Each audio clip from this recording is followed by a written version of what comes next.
नमस्कार। आवाज देश की में आपका स्वागत है। मैं हूं प्रतिबिंब शर्मा और आवाज देश की में आज हम बात करेंगे प्रधानमंत्री नरेंद्र मोदी द्वारा विजयदशमी पर कराए गए 10 संकल्पों में से पहले संकल्प यानी पानी बचाने की।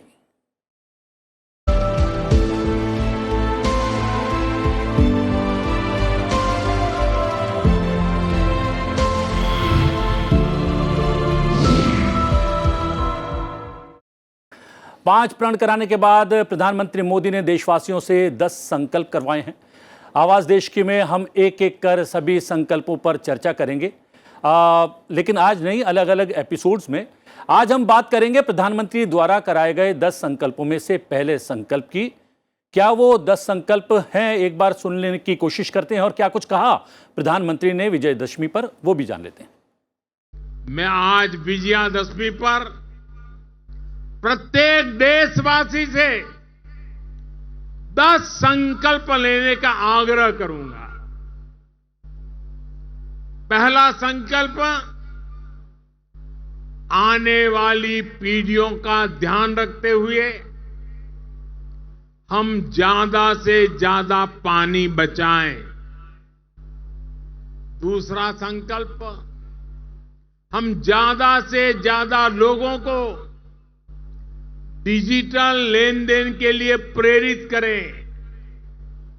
तीसरा संकल्प, हम अपने गांव और शहर को स्वच्छता में सबसे आगे जाएंगे। पानी की समस्या को लेकर प्रधानमंत्री हमेशा संवेदनशील रहे हैं। पानी की समस्या से निपटने के लिए प्रधानमंत्री मोदी ने 2019 में 3 मंत्रालयों को जोड़कर जल शक्ति मंत्रालय बनाया ताकि देश को जल समृद्ध बनाने की दिशा में काम किया जा सके। आज आवाज देश की में पीएम मोदी द्वारा देशवासियों को दिलाए गए जल बचाने के संकल्प की बात करेंगे। लेकिन क्या आप जानते हैं, जल निकायों की पहली गणना अप्रैल 2023 में हुई। देश में जल निकायों की कुल संख्या 13,38,735 है। 55.2% जल निकाय, तालाब, झीलें, चेक डैम सब निजी हाथों में हैं। 44.8% जल निकाय सार्वजनिक क्षेत्र में है। स्वामित्व ग्राम पंचायत या राज्य सरकार के पास है। पृथ्वी पर 70% पानी है, लेकिन पीने योग्य सिर्फ 3% है। अगर इस 3% को 100% मान लें तो सिर्फ 4% ही इसका भारत के पास है। भारत दुनिया की कुल आबादी का जबकि 18% है। भारत में पानी का 65 से 80% दोहन कृषि के लिए होता है। जल निकायों का उचित प्रबंधन करना ही जल समस्या के निवारण के लिए आवश्यक है। पूरे विषय को जानने समझने की कोशिश करेंगे। 3 विशेषज्ञ मेहमान हमारे साथ जुड़े हुए हैं। अर्चना वर्मा है, मिशन निदेशक, राष्ट्रीय जल मिशन, जल शक्ति मंत्रालय, आपका स्वागत है। डॉक्टर विनोद तारे हैं, प्रोफेसर और संस्थापक प्रमुख, centre for Ganga river basin management and studies, IIT Kanpur. और वर्चुअली हमारे साथ जुड़े हैं पद्मश्री महेश शर्मा, समाज सेवक हैं, पर्यावरण के लिए और पानी को बचाने के लिए सतत प्रयास कर रहे हैं। आपका भी बहुत बहुत स्वागत है। और स्वागत है जनता जनार्दन का भी। अर्चना जी, आपके क्षेत्र का सवाल है और प्रधानमंत्री ने जो पहला संकल्प करवाया देशवासियों से वो जल बचाने का है, इसलिए कह सकते हैं बहुत महत्वपूर्ण एक विषय है। इस विषय के महत्व को जानते हुए आपके विभाग ने क्या कुछ किया है पानी को बचाने के लिए, या फिर पानी को बचाया जाए इसके लिए जागरूकता पैदा करने के लिए? विभाग ने इतने सारे काम किए हैं कि समय बहुत कम है सब चीज़ें बताने के लिए। किंतु मैं स्टार्ट करूंगी कि हमारे जो प्रधानमंत्री हैं वो रियल वाटर चैम्पियन हैं, बिकॉज़ वो ऐसे क्षेत्र से आते हैं जहाँ पे पानी की समस्या ज़्यादा है। तो जैसे मैं बिहार से आती हूँ तो और असम मेरा काडर है, तो मुझे पता नहीं था कि पानी की समस्या इतनी जटिल है। किंतु जो लोग सूखे के क्षेत्र से आते हैं उनको बहुत पता होता है। इसलिए आपने जैसा कहा कि प्रधानमंत्री जी ने 2019 में ये कहा कि पानी एक ऐसा विषय है जो कि साइलोज में नहीं देखा जा सकता, उसे इंटीग्रेटेड करके देखना है। हम ये नहीं कह सकते कि इरिगेशन का पानी है, ये पीने का पानी है और ये जो है जल संरक्षण का पानी है। तो उन्होंने मिनिस्ट्री को एक किया, वो पहला कदम था इस सरकार का 2019 में। फिर उन्होंने एक स्लू ऑफ स्कीम्स निकाले। सबसे पहले उन्होंने जल जीवन मिशन, जो कि जिसका ऑब्जेक्टिव है कि सारे रूरल हाउस जो है वो कनेक्ट हो जाए फंक्शनल हाउस टैप से। फिर उन्होंने जल शक्ति अभियान 2019 को इनॉग्रेट किया, जो 2021 में हो गया Jal Shakti Abhiyan, catch the rain where it falls when it falls. Then Atal Bhujal Yojana है, जो कि ग्राउंड वाटर को रिचार्ज करने के लिए एक उन्होंने 2020 की स्कीम है। Then national mission for clean Ganga तो है ही कि हमारी गंगा जो नदी है उसकी साफ सफाई के लिए। फिर हमारा नैक्विम करके है, जो एक्चुअली अगर बच्चों से पूछूं तो सबसे बड़ा जो हमारा वाटर स्ट्रक्चर है, कोई कुछ नाम लेगा कोई कुछ नाम लेगा, बट जो सबसे बड़ा हमारा वाटर स्ट्रक्चर है वो एक्यूफर है। तो नैक्विम एक ऐसा है जो ग्राउंड वाटर में सबसे ज़्यादा पानी है उसके रिचार्ज के लिए उसका सर्वे है। PMKSY है, जिसमें हर खेत को पानी का स्कीम है, पर क्रॉप मोर ड्रॉप। तो ऐसे बहुत सारे स्कीम्स जो 2019 के बाद ये हुए। Plus not only schemes, data भी, डेटा पानी को लेके बहुत ही कम था पब्लिक डोमेन में। पर जो प्रधानमंत्री ने सबसे अहम बात ये कही कि जल का जो संरक्षण है वो सिर्फ सरकार का दायित्व नहीं है और सरकार कर भी नहीं सकती। अगर हम जल को वेस्ट करते रहेंगे तो देयर इज अ पॉइंट जिसके बाद कुछ नहीं हो सकता, और 2050 तक हम वाटर स्केर्स, हम ऑलरेडी वाटर स्ट्रेस्ड कंट्री हैं, वाटर स्केर्स कंट्री हो जाएंगे। इसीलिए उन्होंने कहा कि कम्युनिटी को लेके चलना बहुत ज़रूरी है, बच्चों को लेके, युवा को लेके, पंचायत को लेके। उन्होंने अपने जो विजन इंडिया विजन 2047 की जो उन्होंने परिकल्पना की है, उसमें वाटर विजन एक बहुत ही अहम, उन्होंने कहा कि अमृत काल में एक बहुत अहम उसका रोल है, और community lead water conservation is जन भागीदारी के बगैर कुछ नहीं हो सकता। विनोद जी, यहाँ पर इतना कुछ गिना दिया गया है जो सरकार के द्वारा, फिर मंत्रालय और विभाग के द्वारा लगातार किया जा रहा है, उसका कितना असर देखने को मिल रहा है, और आप अपने माध्यम से, अपनी संस्था के माध्यम से, IIT कानपुर के माध्यम से क्या कुछ कर रहे हैं? सबसे पहली बात तो प्रधानमंत्री के लेवल पे यदि कोई बात करता है ऐसे टॉपिक पे तो स्वाभाविक है कि जनमानस में उसकी उत्तेजना बढ़ती है। तो पहला बात तो मैं ये मानने लगा हूँ कि ये होने लगा है कि एटलीस्ट हर कोई पानी के बारे में सोचने लगा है, सुनने लगा है। अब वो कुछ करेगा कि नहीं करते हैं कि नहीं करते हैं, ये अगला कदम है, और धीरे धीरे हमको करना है।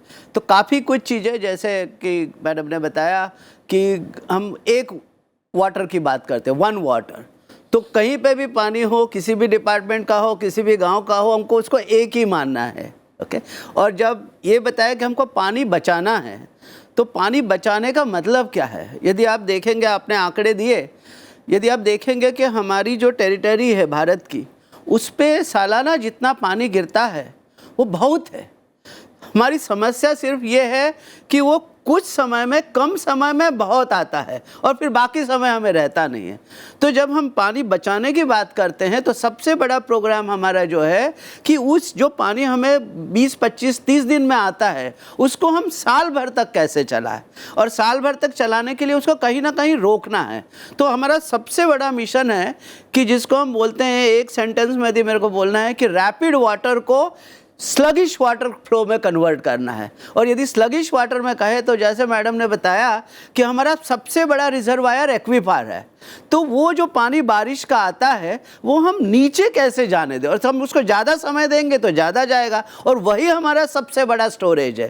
क्योंकि हम देखते हैं कि नदियों में, डैम्स में, सरफेस पे जो करते हैं वो बहुत कम प्रतिशत है पूरे पानी का जो जल स्टोरेज है। तो हमको एक्वीफर में पानी डालने की बहुत ज़रूरत है। तो इसलिए हमको स्लगिश वाटर का फ्लो करना बहुत ज़रूरी है। इस बार भी आपने बारिश में, फ्लड्स में देखा होगा कि जो हमारी बाढ़ आई उसमें आपको पानी कम दिखा होगा, उसमें आपको स्लरी दिखी होगी, मड फ्लो हो रहा है। और जो सबसे ज़्यादा नुकसान हुआ, पानी में तो हम तैर सकते हैं, पर जो हमारी बाकी की चीज़ें होती है वो जब मड होता है उसमें बड़ी बुरी तरीके से फंस जाती है। तो वो क्यों हो रहा है? क्योंकि मिट्टी कट के नीचे आई, और वो होता है रैपिड फ्लो से। और वो रैपिड फ्लो क्यों हो रहा है? क्योंकि हम जंगल, हमारी जो ज़मीनी क्षेत्र है उसको ठीक से मैनेज नहीं कर। तो ज़मीन और जल एक साथ करने से और पानी को बचाने का मतलब यह है कि हम पानी को जितना ज़्यादा स्टोर कर सके, ज़्यादा से ज़्यादा जब बारिश का आता है, और पूरे साल भर तक उसको सभी के लिए, नदी के लिए, जलाशयों के लिए भी पानी का इस्तेमाल बहुत जरूरी, क्योंकि जलाशयों में हमें पानी, हम अपने लिए तो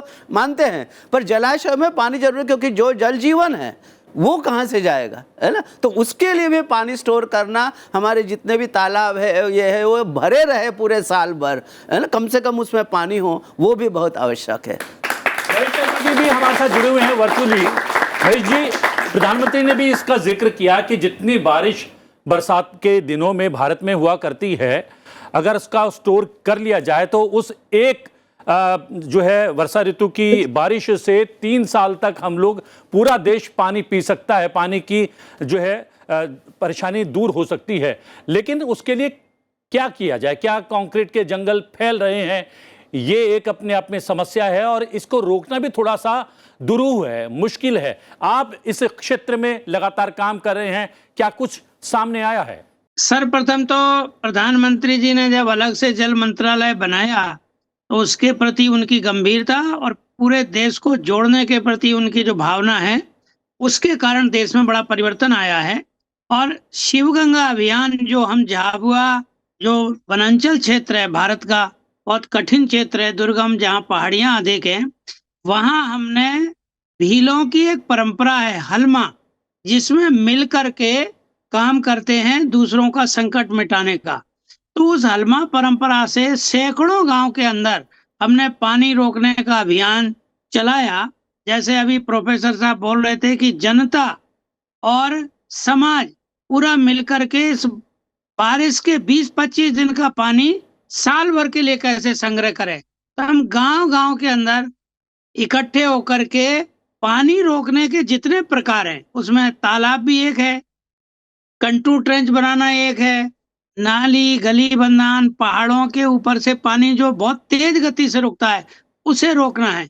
तो गांव के गांव मिलकर हलमा परंपरा, अर्थात एक ऐसा कॉल जो संकट में है उसे निवारण करना। तो सबसे ज्यादा संकट है धरती माता का। पिछले सालों में 107 बड़े तालाब, जिसमें करोड़ों लीटर पानी, यानी आज यदि मैं आंकड़ों में करूं तो 500 करोड़ लीटर से अधिक पानी वर्ष भर रहता है। और ये भूमि का जल स्तर बढ़ा रहा है, पशु पक्षियों के जीवन ध्यान दे रहा है, और हरियाली भी बना रहा है, और माता वन की परंपरा से वृक्ष भी बढ़ रहे हैं, जो 130 गांव में माता वन बन गए। तो ऐसे धरती, जंगल और सीधे बारिश का पानी रोकना, और हमारे समाज की भीलों की परंपरा, ये मिल करके जल रोकने का एक बड़ा उल्लेखनीय कार्य हुआ, जिसमें भूमि का जल स्तर बढ़ा। मजदूरी करने के लिए जो मजबूर होकर के जाते थे वो अपने ही गांव में रहने लगे, पशुओं का पालन होने लगा। तो ये जो प्रधानमंत्री जी का संकल्प है, ये पूरे देशवासियों के लिए अच्छा है, और एक संस्था के रूप में हमने तो इस पर समाज के बल पर बड़ा काम किया है, जिसमें भारत सरकार ने हमको भी प्रोत्साहित किया, आपने आमंत्रित किया। तो ये उल्लेखनीय कार्य यहाँ झाबुआ अलीराजपुर में जी, ना केवल यहाँ के लिए, बाकी और लोग भी यहाँ आकर के देख करके और इसका अनुकरण कर रहे हैं। आप जन भागीदारी की बात कर रहे हैं, और जन भागीदारी के तौर पर कुछ युवा यहाँ पर मेरे साथ मौजूद हैं, उनसे जानना चाहेंगे इस पूरे समस्या को कैसे देखते हैं, और क्या आपके पास भी इसका कोई निराकरण है। 2-4 युवा जल्दी जल्दी बोले। मैं जानना चाहती हूँ एक आम व्यक्ति अपने रोज़मर्रा की ज़िंदगी में पानी कैसे बचा सकता है। जैसे कि हम सबसे ज़्यादा पानी कृषि क्षेत्र में ही सेव कर सकते हैं, तो ऐसी कौन सी इरिगेशन मेथड है जिसमें हम सबसे ज़्यादा पानी सेव कर सकते हैं? आरओ का पानी जो आज हर कोई यूज़ कर रहा है, हर घर में यूज़ हो रहा है। तो आरओ के पानी में कहते हैं कि 1 लीटर पानी को प्योर करने के लिए 3 लीटर पानी वेस्ट होता है। तो वो वेस्ट पानी का ऑल्टरनेट क्या हो सकता है? मुझे ये पूछना है कि जैसे कि मिडिल क्लास लोग बहुत सारे हैं यहाँ पे, तो लोकल एरियाज़ में जैसे टैंकर वगैरह आते हैं तो उसकी वजह से पानी बहुत वेस्ट होता है। जितना वो पानी लेते हैं उससे ज़्यादा तो पानी रोड पे फेंक के चले जाते हैं, तो उसका कैसे प्रॉब्लम सॉल्व कर सकते हैं? मेरा प्रश्न ये है कि मेरे को कई तरीके बताया जाता है कि पानी किस तरह का पीना चाहिए। कोई बोलता है मिनरल पीना चाहिए, जो आता है जो घर पे आता है उसको पीना चाहिए। तो प्रश्न मेरा ये है कि किस तरह का पीना चाहिए, कौन सा सही पानी होगा हमारे लिए? जो है कम समय में बहुत सारे प्रश्न सामने आए हैं और बहुत महत्व के हैं। एक तो इरिगेशन सबसे बड़ी समस्या है, क्योंकि 80% एक आंकड़ा हमने दिखाया भी कि कृषि जो है क्षेत्र में उपयोग में लाया जाता है। दूसरा, हमने यहाँ बात की कि पानी है, पानी को अलग अलग करके नहीं देखा जाना चाहिए, इसलिए एक मंत्रालय बनाया गया। लेकिन हमने देखा कि पीने के लिए भी वही पानी, गाड़ी धोने के लिए भी वही पानी, कपड़े धोने के लिए भी वही पानी, उसको भी क्या कहीं ना कहीं उसका वर्गीकरण करना ज़रूरी है और सरकार की तरफ से बताया जाना पड़ेगा कि भाई किस पानी को किस रूप में आप पेश करोगे। और 4 प्रश्न यहाँ पर युवाओं के। Thank you. आप लोगों के प्रश्न से सबसे कॉन्फिडेंस ये होता है कि फ्यूचर जनरेशन जो है पानी के प्रति बहुत ही गंभीर है। बिकॉज हम तो पानी ब्रश करते थे तो खुला रहता था वॉश बेसिन और जानते नहीं थे। मेरी बेटी ने बताया कि मॉम बंद करो, तो बहुत अच्छी बात है ये। सो फर्स्ट मैं ये करूँगी कि हम कोई क्लाइमेट चेंज क्राइसिस के लिए वेट नहीं कर सकते। एक आदमी अपने बिहेवियर और लाइफस्टाइल चेंजेस से, बहुत स्मॉल स्टेप से तुम लोग क्या कर सकते हो। फर्स्ट जो है कि जब तुम वॉश बेसिन यूज़ करते हो तो बंद करके करो। सेकेंड है शावर में, अगर आप 10 मिनट का शावर लेते हो तो आप बहुत ज़्यादा पानी यूज़ करते हो, आप बाल्टी से नहाओ। देन आप अपने घर में अपने पेरेंट्स को इंसिस्ट करो, ऐसे भी दिल्ली में रूल है कि 100 स्क्वायर मीटर से ज़्यादा अगर आपका फ्लोर एरिया है तो एक रेन वाटर हार्वेस्टिंग स्ट्रक्चर होना ही है। But this is being followed by in its breach, कोई फॉलो नहीं कर रहा है। ये रेन वाटर हार्वेस्टिंग क्या करता है, जैसे कि प्रोफेसर साहब ने कहा कि 15 डेज़ में 50% रेन आ जाता है। तो ये जो है आपको rooftop rain water harvesting urban kids और अर्बन हाउसिंग के लिए बहुत ज़रूरी है। ये आपको सारा पानी जो है वो जमा कर देता है एक स्टोरेज टैंक में। वो storage tank above the ground भी हो सकता है और बिलो द ग्राउंड भी, और एक फ़िल्टर होता है जिससे वो साफ़ हो जाता है। तो उसमें क्या करना है, जैसे कार वॉश के लिए आपको सप्लाई का पानी यूज़ नहीं करना है, आपको वॉशिंग क्लोथ्स के लिए आपको सप्लाई का पानी यूज़ नहीं करना है, आपको अगर हॉर्टिकल्चर गार्डन है तो आप सप्लाई का पानी यूज़ ना करें। जैसे हमारे लॉन में हम ये जो रिसाइकल्ड वाटर है उसी को यूज़ करते हैं।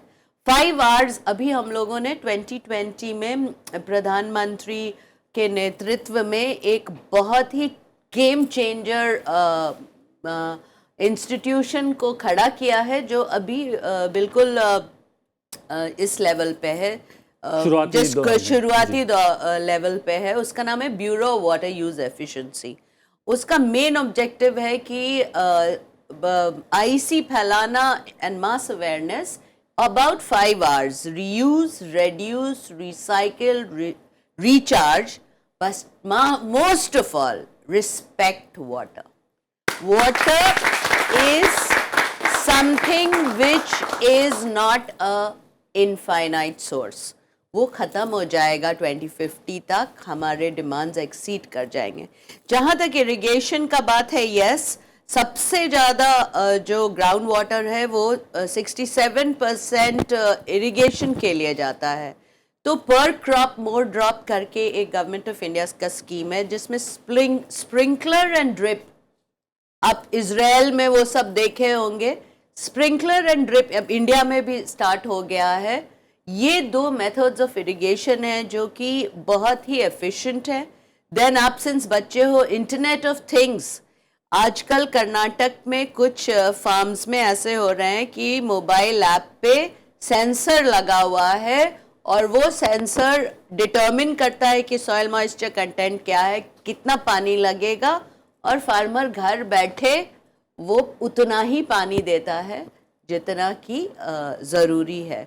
तो अभी हम लोगों को स्विच करना है। देन सही फसल और मिलेट्स, आप लोग जानते हैं सबसे बड़े जो वाटर गजलर्स हैं हमारे कंट्री में, वो 3 फसल हैं, wheat, paddy and sugar cane. तो एक तो चीनी खाना मतलब रुक नहीं सकता, लेकिन हम डाइवर्सिफाई कर सकते हैं टू डिफरेंट क्रॉप्स, जैसे मिलेट्स। प्रधानमंत्री ने यूएन ईयर ऑफ मिलेट्स 2023 को किया है। मिलेट्स नॉट ओनली न्यूट्रिशन में बहुत अच्छा है बट बहुत कम पानी यूज़ करता है। तो डाइवर्सिफिकेशन ऑफ क्रॉप एक ये है जो कि हम सही फसल करके एक स्कीम लॉन्च किए हैं जिसमें हम प्रमोट करते हैं कि जैसा सॉइल हो, जैसा टोपोग्राफी हो, रेनफॉल पैटर्न हो, आप थोड़ा डाइवर्सिफाई भी करो। कम्युनिटी का एंगेजमेंट बहुत ज़्यादा, अवेयरनेस अब स्टार्ट हो रहा है, इतना अर्बन एरिया में नहीं आया है। अर्बन एरिया में हम अभी भी जो अमृत स्कीम है वो ड्रिंकिंग वाटर सप्लाई के लिए है। आपका कितना सारा रेगुलेशंस है कि आप जाए रेन वाटर हार्वेस्टिंग, आपको बनाना ही है 100 मीटर स्क्वायर मीटर से ज़्यादा का घर हो, फ्लोर एरिया, लेकिन नहीं है इतना जितना रूरल एरिया में आया। जी अर्चना जी, एक बड़ी बात ये भी है कि कहीं ना कहीं हमारे विकास की बलि चढ़ गए हैं हमारे पोखर, हमारे तालाब, हमारे कुएं, और उसका असर भी पड़ रहा है। उनको पुनर्जीवित करने का प्रयास भी किया जा रहा है, वो कितना महत्वपूर्ण है? नेशनल ग्रीन ट्राइब्यूनल का एक जजमेंट आया जिसके चलते अब पूरा प्रेशर है सब सरकारों पे कि आप अपने urban water bodies, rural water bodies को उसको क्लीन करें, एनक्रोचमेंट हटाएं। तो ये जब से ये जजमेंट आया है 2017 से ये काफ़ी एफर्ट्स हो रहे हैं स्टेट्स में कि जो ग्रीन अर्बन स्पेसेस हैं उनको हम सुरक्षित कर रखें और वाटर बॉडीज़ के ऊपर ध्यान दें। जी मैं एक बहुत मूलभूत बात पे बात करना चाहूँगा। जैसे हमारे विद्यार्थीगण को एक सवाल है कि मिनरल वाटर, आरओ वाटर, तो मेरे को लगता है कि हमें इसके बारे में जानकारी होना बहुत ज़रूरी है। मैं आपको बहुत सिंपल चीज़ बताऊं, जो पानी आपकी जीभ को अच्छा लगता है उस पानी की आरओ करने की कोई ज़रूरत नहीं है। यदि आपके मुंह में वो पानी का टेस्ट अच्छा है तो वो पानी आरओ बिल्कुल करने की आवश्यकता नहीं है। और हमारे देश में हमको इसकी जागरूकता फैलानी है। आरओ हमारे लिए एक बहुत बड़ा खर्चे का मामला है, पानी के हिसाब से, बिजली के हिसाब से, और ये कोई आवश्यक नहीं है आरओ पानी, ये एक हमारी फैशन बन गई है। तो जो पानी आपके जीभ को अच्छा लगता है वो आरओ के लिए बिल्कुल ही ज़रूरी नहीं है, ये अब सबको ध्यान में रखना है। और मिनरल वाटर, जितने ज़्यादा मिनरल पानी में हो उतना हमारे लिए अच्छा होता है। जब मिनरल बहुत बढ़ जाते हैं तभी हमारी जीभ ही हमको इंडिकेट कर देती है कि ये पानी अब ठीक नहीं है। तो ये हमारा सबसे बड़ा आसान तरीका है कि किस पानी को हमको आरओ करना है, किसको नहीं करना। ज़्यादातर पानी को हम आरओ करने की ज़रूरत नहीं है, ये हमारे ऊपर थोपा गया ये है। तो ये मेरे को लगता है सबको जानकारी होना बहुत जरूरी है। जी, क्या करना चाहिए? आखिरी पॉइंट। सबसे पहली बात तो यह है कि आप ये जानें कि आप के यहाँ पानी आता कहाँ से है, और जब पानी आप इस्तेमाल करके छोड़ते हैं उसका होता क्या है। आप उसके पाथ को ट्रेस कीजिए, उससे आपको समझ में आ जाएगा कि आपकी जिम्मेदारी कहाँ बनती है। आपको ये नाला है ना, अभी जैसे हमारे हम नदियों की बात करते हैं, हमको यही नहीं पता है कि हमारे पूरे देश में नदियाँ हैं कितनी। अभी हमने उत्तर प्रदेश का एटलस बनाया है, उत्तर प्रदेश में ही करीब करीब 3200 नदियां हैं और करीब करीब 60-70 हज़ार किलोमीटर का उसकी लंबाई है। और पूरे देश में मेरे को एक बार पार्लियामेंट से क्वेश्चन के बारे में पूछा गया था, आप बताइए पूरे देश में नदियाँ कितनी हैं? अनफॉर्चुनेटली हमको पता ही नहीं है। तो ये भी हमारे लिए ज़रूरी है कि हमारे देश के बच्चे सब लोग, हम कम से कम ये तो जाते, आपने कुछ स्टैटिस्टिक्स दिया कि कितनी नदियाँ हैं, कितने पोखर है, कितने तालाब है, और उसको बचा, क्योंकि आगे आने वाले में हमारी जो आर्थिक व्यवस्था है वो जल के ऊपर निर्भर होने वाली। और प्रधानमंत्री जी बार बार कहते रहते हैं कि जल केंद्रित आर्थिक विकास हमारा होना चाहिए। तो जल को बचा के रखेंगे तो ही आपके जॉब, तो ही आपके प्रॉस्पेक्ट्स, तो ही आपका खाना पीना, तो ही आपकी स्वास्थ्य ठीक हो पाएगा। तो ये बहुत जरूरी है। और इसके लिए भी सबसे बड़ी आवश्यकता है पर्यावरण संरक्षण की। पर्यावरण संरक्षण करेंगे जो कि हमारे धर्म में, हमारे सनातन में मूल रूप से दिया गया है। हम वृक्षों की पूजा करते हैं, हम गंगा को माँ मानते हैं, नदियों को माँ मानते हैं। इसलिए मानते हैं कि हम उनका आदर करें, उनका सम्मान करें और उनका संरक्षण करें। लेकिन हम ऐसा नहीं कर रहे हैं। हम आधुनिकता और पारंपरिक हमारे तरीकों से अपने पर्यावरण का संरक्षण कर सकते हैं और जल बचा सकते हैं। आपका अर्चना जी और आपका विनोद जी बहुत बहुत धन्यवाद जुड़ने के लिए। और महेश जी, आप वर्चुअली हमारे साथ जुड़े, आपका भी धन्यवाद। और धन्यवाद जनता जनार्दन का। आवाज देश की में आज के लिए इतना ही। आवाज देश की में आपसे फिर भेंट होगी एक नए विषय के साथ। फिलहाल मुझे आज्ञा दीजिए, लेकिन देखते रहिए संसद टीवी। नमस्कार।